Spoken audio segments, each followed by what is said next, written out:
আল্লাহ রাব্বুল আলামিন বলছেন ওয়ালাকাদ খালাকনাকুম সুম্মা সাওয়ারনাকুম সুম্মা কুলনা লিল মালাইকাতি ইসজুদু লিআদম ফাসাজাদু ইল্লা ইবলিস লাম ইয়াকুম মিনাস সাজিদিন। আল্লাহ রাব্বুল আলামিন বলছেন ওয়ালাকাদ খালাকনাকুম, নিঃসন্দেহে আল্লাহ রাব্বুল আলামিন সেই সত্তা যিনি তোমাদেরকে সৃষ্টি করেছেন।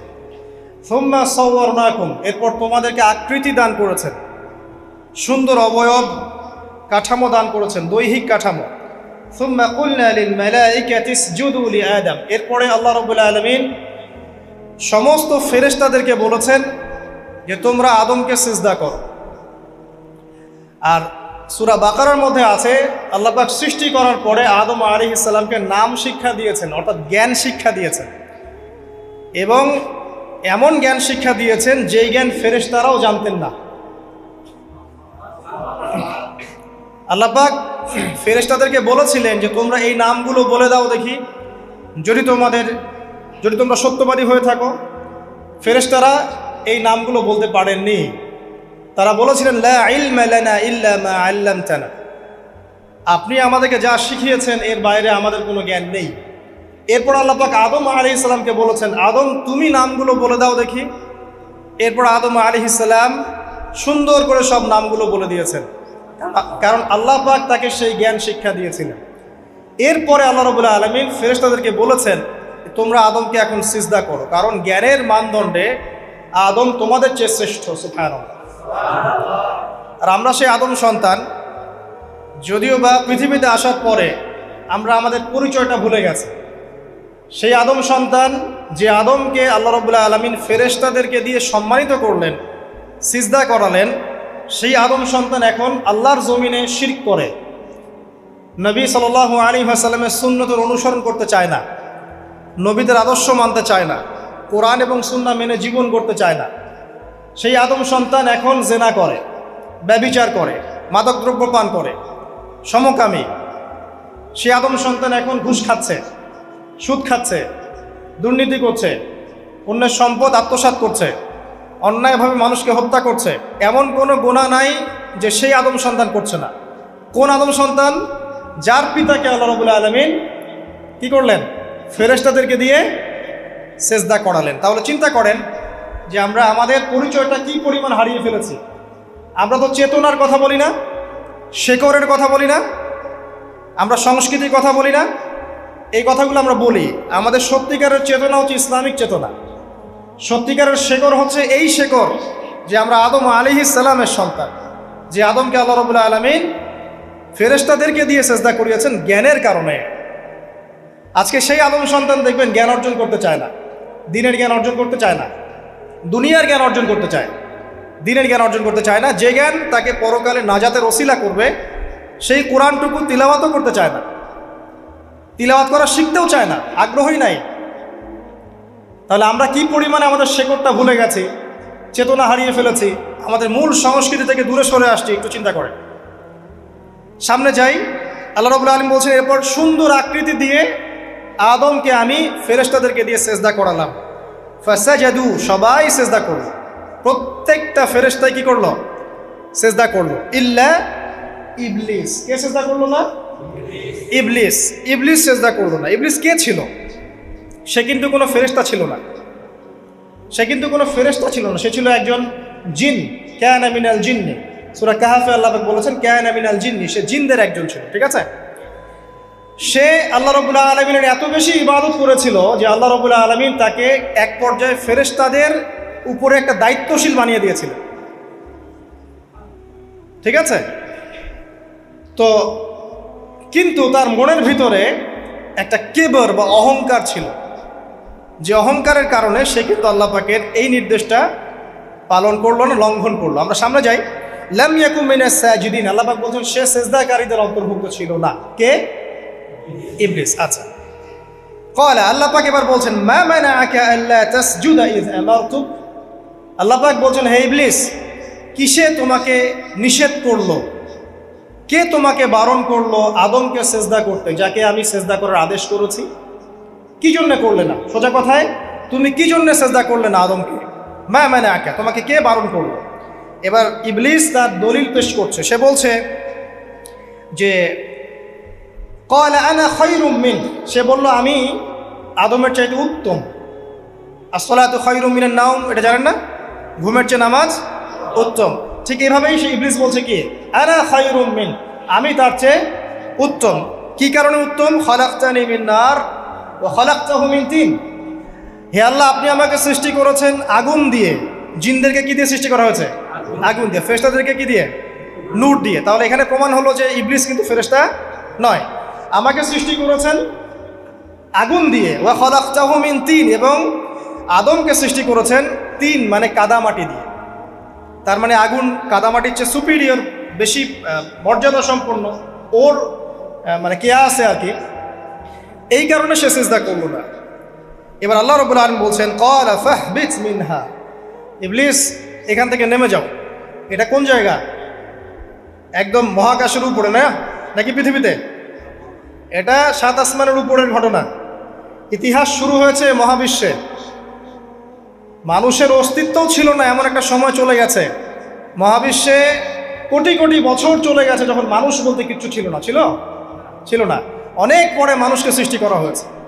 তো এখন দুনিয়াতে মানুষের চলাচল দেখলে মনে হয় মহাবিশ্বে সে একাই আছে, আর কেউ নাই, তাই না? আচ্ছা, এটা দলিল কোরআনে আছে। সূরা দাহার 1 নম্বর আয়াত পড়ে দেখবেন, হাল আতা আলাল ইনসান হাইনুম মিনাদ দাহরি লাম ইয়াকুন শাইআম মাযকুরা। আল্লাহ পাক বলছেন মানুষের উপরে এমন সময় চলে গেছে যে মানুষ কোনো আলোচ্য বিষয় ছিল না, উল্লেখযোগ্য কোনো বিষয় ছিল না। তো সভ্যতার শুরুর ঘটনা হচ্ছে এটা, মানে মানব সভ্যতার একদম শুরুর শেকড়ের ঘটনা হচ্ছে এটা। একদম শুরুর চেতনা, শুরুর সংস্কৃতি শুরু হচ্ছে এখান থেকে। এবার ইবলিস বলছে আমি সিজদা করব না, বিকজ আমি তার চেয়ে সুপিরিয়র। আপনি তাকে সৃষ্টি করেছেন মাটি দিয়ে, আমাকে সৃষ্টি করেছেন আগুন দিয়ে, আমি তাকে সিজদা করব না। সে আল্লাহ পাকের আদেশ লঙ্ঘনই করলো না, বরং আল্লাহকে উল্টা একটা যুক্তি দেখালো যে আপনি ভুল, আমি ঠিক। নাউজুবিল্লাহ, আপনি আমাকে আদমকে সিজদা করতে বলছেন, এটাই ভুল, বরং উচিত হচ্ছে ও আমাকে সিজদা করবে। নাউজুবিল্লাহ। তো সে কিন্তু আবা ওয়াস্তাকবারা, সে উদ্ধত হলো এবং অহংকারও প্রদর্শন করলো। আল্লাহ পাক বলছেন ক্বালা ফাহবিত মিনহা, এখন এখান থেকে নেমে যাও। এই জান্নাতি বলেন আর ওই ঊর্ধ্ব জগতি বলেন, সেখান থেকে তোমরা নেমে যাও, তুমি নেমে যাও। ফামা ইয়াকুনু লাকা আন তাতাকাব্বারা ফিহা, এখানে দাঁড়িয়ে তুমি অহংকার করবে এই অধিকার তোমাকে দেওয়া হয় নাই। সোজা কথায় আল্লাহ পাক বলছেন এখানে দাঁড়িয়ে তুমি অহংকার করবে এই অধিকার তোমাকে দেওয়া হয়নি। আল্লাহ পাক অহংকারীকে পছন্দ করেন না। অহংকারীদেরকে আল্লাহ পাক কিয়ামতের মাঠে পিঁপড়ার মতো উঠাবেন।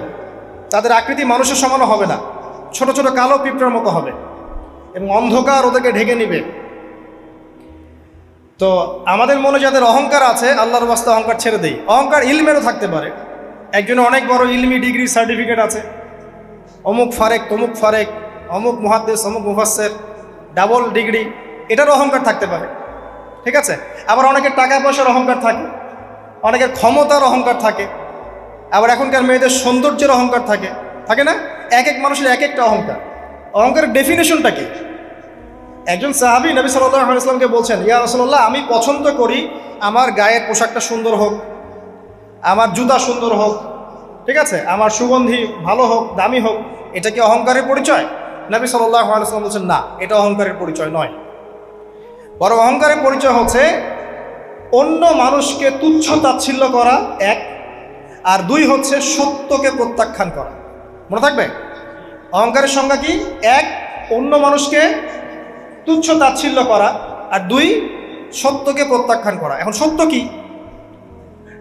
আইনস্টাইনের থিওরি সত্য, নাকি পিথাগোরাসের উপপাদ্যই সত্য, নাকি আমাদের পশ্চিমারা যে সেকুলারিজম, কমিউনিজম, ডেমোক্রেসি ইত্যাদি ইত্যাদি, ন্যাশনালিজম, এগুলো দিয়ে দিয়েছে মতবাদগুলো, এগুলোই চূড়ান্ত সত্য? সায়েন্সই কি চূড়ান্ত সত্য? চূড়ান্ত সত্যটা কি আসলে? এক কথায় সূরা কাহফের 29 নম্বর আয়াতে সত্যের সংজ্ঞা আছে। কত নম্বর আয়াতে? সূরা কাহফের 29 নম্বর আয়াতে আল্লাহ পাক বলছেন ওয়াকুলিল হাক্কু মির রাব্বিকুম, হে নবী আপনি বলে দিন সত্য সেটাই, ন্যায় অন্যায়ের চূড়ান্ত মানদণ্ড সেটাই, হক বাতিলের চূড়ান্ত মানদণ্ড সেটাই। কোনটা? যেটা তোমার রবের পক্ষ থেকে নাজিল হয়। সুবহানাল্লাহ। আমাকে বলেন যে রবের পক্ষ থেকে কি নাজিল হয়েছে? একসময় তাওরাত নাজিল হয়েছিল না? ওটাই হক ছিল। ওই সময় কি ছিল? সেটাই হক ছিল। জাবুর ওই সময়ের কি ছিল? হক। ইনজিল ওই সময়ের হক ছিল। এখন কি আছে আমাদের কাছে? কোরআন এবং এর ব্যাখ্যা হচ্ছে হাদিস। কিয়ামত পর্যন্ত কি অন্য কোনো শরীয়ত আসবে? অন্য কোনো নবী আসবে? কেউ যদি বলে যে অমুকে নবী হবে, সে কি মুসলিম না কাফের? তাহলে কোনো সন্দেহ আছে? যদি কেউ দাবি করে যে মুহাম্মদ সাল্লাল্লাহু আলাইহি ওয়াসাল্লাম শেষ নবী নন, আরও নবী আসতে পারে, নাউজুবিল্লাহ, এবং এই কুফরি আকীদায় বিশ্বাসীকে কেউ যদি কাফের মনে না করে, সেও কাফের হয়ে যেতে পারে। বুঝতে পারছেন? আসেন, তো অহংকারের সংজ্ঞাটা আমরা জেনে নিলাম যে সত্যকে প্রত্যাখ্যান করা, আল্লাহর ওহীকে প্রত্যাখ্যান করা, মানে কোরআন এবং সুন্নাহ থেকে সরে আসা, এটাকে মিথ্যা মনে করা, বা অন্য কোনো মতবাদকে কোরআন সুন্নাহর সমকক্ষ মনে করলেও কুফরি হয়ে যাবে। এরকম মনে করে অন্য একটা মতদর্শ, একটা দর্শন, একটা ফিলোসফিক্যাল থট বা একটা স্কুল অফ থট কোরআন সুন্নাহর চেয়ে ভালো নয় কিন্তু কোরআন সুন্নাহর সমমানের, এটাও যদি কেউ মনে করে, কাফের। কথা কি বুঝতে পারছেন? এটা হচ্ছে অ্যাবসলিউট ট্রুথ, মানে এটা সত্যের একদম সর্বোচ্চ স্টেজ, এর উপরে আর কিছু নাই। ভুলে গেছিলেন ভাই? আচ্ছা, এবার আসেন, আমরা অহংকারের সংজ্ঞা জানলাম, সত্যের সংজ্ঞাও জানলাম। এখানে ইবলিস কি করছে? সে অহংকার প্রদর্শন করছে। সে আল্লাহকে বলছে আপনি ভুল, আমি ঠিক। আদমকে সে তুচ্ছ তাচ্ছিল্য করলো এবং সত্যকে প্রত্যাখ্যান করলো, দুটোই কিন্তু ইবলিস করলো এখানে। আসেন, আল্লাহ পাক বলছেন ফাখরুজ, এখান থেকে বের হয়ে যাও হতভাগ। ফাখরুজ মানে উখরুজ মানে বের হও, অতএব ফাখরুজ, এখান থেকে বের হয়ে যাও। ইন্নাকা মিনাস সাগিরিন, তোমার অহংকার করার কোনো সুযোগ নেই এখানে, তুমি তো ছোট পুত্র। ইন্নাকা মিনাস সাগিরিন, সাগির মানে কি? তুমি এখান থেকে, তুমি বের হয়ে যাও এখান থেকে, তুমি একজন ক্ষুদ্র সত্তা, তোমার এখানে অহংকার করার কিচ্ছু নাই। কলা, এবার ইবলিস বলছে, এই জায়গাগুলো খুব ভালো করে শোনেন, আমাদের লেকচারের আসল জায়গায় কিন্তু যাবে ওইটি। যদি আড়াইটা পর্যন্ত লেকচারটি কোনো সমস্যা আছে? আচ্ছা, তাহলে বসে থাকে, খাওয়া দাওয়া করে আসছেন তো? আচ্ছা, কলা, এবার ইবলিস বলছে আনজিরনি, শোনেন, ইবলিস বলছে আনজিরনি, হে আল্লাহ আমাকে অবকাশ দিন। কি বলছে? আমাকে অবকাশ দিন। ইলা ইয়াউমি ইউবআসুন, যেই দিন আপনি কিয়ামত ঘটাবেন, যেই দিন সবাইকে পুনরুত্থিত করবেন, ওই দিন পর্যন্ত আমাকে অবকাশ দিন। সূরা বাকারায় আছে, অন্য সূরা আছে, রব্বি আনজিরনি ইলা ইয়াউমি ইউবআসুন। ইবলিস বলছে হে আমার রব। কি বলছে ইবলিস? হে আমার রব। ইবলিস কি তাহলে আস্তিক না নাস্তিক? কথা বলেন, ইবলিস কি আস্তিক না নাস্তিক? আস্তিক। ইবলিস বলছে যে ইয়া রব্বি, রব্বি, হে আমার রব, হে আমার প্রতিপালক। আল্লাহকে ইবলিস বলছে হে আমার প্রতিপালক, আনজিরনি, আমাকে অবকাশ দিন, ইলা ইয়াউমি ইউবআসুন, কিয়ামত দিবস পর্যন্ত, বা যেদিন আপনি পুরো মানব জাতিকে উঠাবেন কবর থেকে, আবার ওই দিন পর্যন্ত আমাকে অবকাশ দিন। তার মানে কিয়ামত যে হবে এটা নতুন করে লেখা হয় নাই, সভ্যতায় হিস্ট্রির শুরু থেকেই কিয়ামত ছিল। কথা বুঝতে পারছেন? ফেরেশতারাও জানতেন যে একদিন মহাবিশ্ব ধ্বংস হয়ে যাবে। যখন পৃথিবীতে মানুষকে পাঠানো হয়নি তার আগেই ফেরেশতারা জানতেন, আল্লাহ পাকের ইলমে ছিল এবং তিনি এটা ফয়সালা করে দিয়েছিলেন যে একদিন এই পুরো মহাবিশ্বই ধ্বংস হয়ে যাবে। ইবলিস আগে থেকে জানতো যে কিয়ামত হবে, এই জন্য সে বলছে আমাকে কিয়ামত পর্যন্ত অবকাশ দিন। আল্লাহ পাক এবার কি বলছেন দেখেন, ইবলিস আল্লাহর কাছে চাইলো, আল্লাহ পাক তাও তাকে ফেরত দিলেন না। আর আমরা আল্লাহর কাছে চাইতে এখন হতাশা হয়ে যায় না, দোয়া করতে থাকি আর বলি যে আমার দোয়া তো কবুল হচ্ছে না। আর ইবলিস একটা জিনিস চাইলো, আল্লাহ পাক বললেন ক্বালা ইন্নাকা মিনাল মুনজারিন, যাও তুমি অবকাশপ্রাপ্তদের একজন, তোমাকে অবকাশ দেয়া হলো। এক কথায় তোমার দোয়া কবুল করা হয়েছে, তোমার অবকাশ তোমাকে দেয়া হলো, কারণ আল্লাহ পাক এটা পরীক্ষা করবেন ইবলিসকে দিয়ে, মানব জাতিকে। ক্বালা, এবার ইবলিসের চ্যালেঞ্জ শোনেন, এটাই আমাদের আজকের লেকচারের মূল পয়েন্ট। এই জায়গা থেকে ইবলিস চ্যালেঞ্জ করছে। কি চ্যালেঞ্জ করছে? ফাবিমা আগওয়াইতানি, হে আল্লাহ আপনি যে কারণে আমাকে বিচ্যুত করলেন, মানে আমি আমার যে কৃতকর্মের কারণে আপনার রহমত থেকে বঞ্চিত হয়ে গেলাম, ঠিক আছে, লাআকুদান্না লাহুম সিরাতাকাল মুস্তাকিম, আমি সেই আদমের এবং আদমের সন্তানের সরল পথে ওত পেতে বসে থাকব। কথাটা ভালো করে বোঝেন। ইবলিস চ্যালেঞ্জ করলো কাকে? আল্লাহকে। যে কারণে আল্লাহ আপনি আমাকে বহিষ্কার করলেন, এখন আমি কি করব? আমি এই আদম সন্তানের সরল পথে, আপনাকে পাওয়ার এই পথের আনাচে কানাচে আমি ওত পেতে বসে থাকব। কি জন্য বসে থাকব? যাতে করে আমি আদম সন্তানকে বিচ্যুত করতে পারি। শুধু তাই নয়, সে আরও বলছে সুম্মা লাআতিয়ান্নাহুম, আমি শুধু বসেই থাকবো না, আমি আদম সন্তানের কাছে আসব। মিন বাইনি আইদিহিম, তার সামন থেকে আসব, ওয়া মিন খালফিহিম, আদম সন্তানের পিছন থেকে আসবো, ওয়া আন আইমানিহিম, তার ডান দিক থেকে আসবো, ওয়া আন শামাইলিহিম, তার বাম দিক থেকে আসবো, ওয়ালা তাজিদু আকসারাহুম শাকিরিন। আল্লাহ পাক আপনি তাদের বেশিরভাগকেই শুকরগুজার পাবেন না। কথা কি ক্লিয়ার না? কোনো সমস্যা? ইবলিস কি চ্যালেঞ্জ করলো? আমি শুধু বসেই থাকবো না, ডান দিক থেকে আসবো, বাম দিক থেকে আসবো, সামন থেকে আসবো, পিছন থেকে আসবো, আমি আদম সন্তানকে পথভ্রষ্ট করেই ছাড়বো, আপনি আদম সন্তানের বেশিরভাগকে পথভ্রষ্ট পাবেন। ইবলিসের কথার কি বাস্তব প্রতিফলন দেখা যায় এখন সমাজে? বেশিরভাগ মানুষ নামাজ পড়ে না পড়ে না? বেশিরভাগ মানুষ সুদ খায় না খায় না? বেশিরভাগ যুব সমাজ জেনা করতেছে না করতেছে না? বেশিরভাগ লোক মাদক খাচ্ছে না খাচ্ছে না? পৃথিবীর কোনো জায়গায় আল্লাহর বিধান আছে কি নাই? দুই একটা জায়গায় আছে আই ওয়াশ, শোডাউন। বেশিরভাগ নারী পর্দায় চলে না চলে না? বেশিরভাগ মানুষ রোজা রাখে না রাখে না? বেশিরভাগ মানুষ যাকাত দেয় কি দেয় না?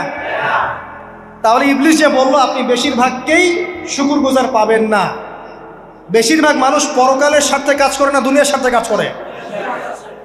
কতজন মানুষ আল্লাহ পাকের দ্বীনটাকে প্রচার প্রসার প্রতিষ্ঠার কথা বলে বা কোরআন সুন্নাহর কথাগুলো মেনে চলে? কতজন মানুষ? বেশিরভাগ লোক মেনে চলে? তাহলে ইবলিস কি সফল না ব্যর্থ? ইবলিসের চ্যালেঞ্জ কি সফল না ব্যর্থ? ইবলিসের কথা সে কিন্তু অক্ষরে অক্ষরে পালন করেছে। আর এই ইবলিসকে আল্লাহ পাক কেন পৃথিবীতে নিয়েছেন? আমাদেরকে পরীক্ষা করার জন্য, যেন আমরা এই সরল পথ থেকে বিচ্যুত না হই। সামনে যান, আরো কঠিন কথা আছে। ক্বাল আখরুজ মিনহা, আল্লাহ পাক বলছেন এখান থেকে বের হয়ে যাও, মাযউমান মাদহুরা, একদম অপদস্থ লাঞ্ছিত হয়ে এখান থেকে বের হয়ে যাও। লামান তাবিআকা মিনহুম, তুমি তো চ্যালেঞ্জ করলা আমাকে, ঠিক আছে, কিন্তু যে ব্যক্তি যেই তোমার অনুসরণ করবে, আল্লাহ পাকের কথা শুনেন, যেই তোমার অনুসরণ করবে, লাআমলাআন্না জাহান্নামা মিনকুম আজমাইন, যে পুরুষ বা নারী যেই হোক না কেন, যে আদম সন্তান ইবলিস তোমার অনুসরণ করবে, তোমার পথ ধরবে, আমি তোমাকে সহ এদের সবাইকে দিয়ে জাহান্নাম পূর্ণ করব। আল্লাহর কিচ্ছু যায় আসে না। আল্লাহ পাক যদি এই পুরো পৃথিবীটাকেও জাহান্নামে নিক্ষেপ করেন অবাধ্যতার কারণে, আল্লাহ পাকের কিছু যায় আসে? ওই যে আপনাদের এখানে নদী আছে না, কি বালাসী ঘাট, এখানে চর আছে না, চরের মধ্যে একটা বালুর কণার কি দাম আছে বলেন তো? একটা বালুর কণার কোন দাম আছে? এই পুরো মহাবিশ্বে পৃথিবীর অবস্থান এর চেয়েও কম। তো পুরো পৃথিবীর মানুষ যদি আল্লাহর অবাধ্য হয়, আল্লাহ পাক যদি পুরা দুনিয়াটাকেই ধ্বংস করে দেন, জাহান্নামে নিক্ষেপ করেন, আল্লাহ পাকের কিছু যায় আসবে কিনা? এবার আসেন, এখান থেকে আমরা বুঝতে পারলাম যে ইবলিস একটা তৃতীয় সত্তা। আল্লাহ পাক আদম আলাইহিস সালামকে সৃষ্টি করলেন, নাম শিক্ষা দিলেন, সেজদা করালেন, ইবলিসকে সেজদা করতে বললেন, সে করলো না। সে চ্যালেঞ্জ করলো উল্টা যে আমি ওর চেয়ে উত্তম, আপনি ভুল আমি সঠিক। সে অহংকার করলো এবং একই সাথে সে আদমকে পথভ্রষ্ট করার চ্যালেঞ্জও করে বসল। আল্লাহ পাক ঘোষণা করলেন, যদি কোনো আদম সন্তান তোমাকে ফলো করে, তোমাকে সহ তাকে আমি জাহান্নামে নিক্ষেপ করব। ঠিক আছে, এ পর্যন্ত। এবার সামনে আসেন। এবার আল্লাহ পাক আদমকে বলছেন, কাকে বলছেন? আদম আলাইহিস সালামকে বলছেন, ইয়া আদম, হে আদম। তার আগে আদম আলাইহিস সালামের বুকের পাঁজর থেকে কাকে সৃষ্টি করেছেন? হাওয়া আলাইহিস সালাম, সভ্যতার ইতিহাসের প্রথম নারী এবং ইতিহাসের সবচেয়ে সুন্দরী রমণী কে? হাওয়া আলাইহিস সালাম। আরেকজন আছেন সবচেয়ে সুন্দরী রমণী, কে? কে বলতে পারবেন? জি না, 100 টাকা পুরস্কার বলেন। হ্যাঁ,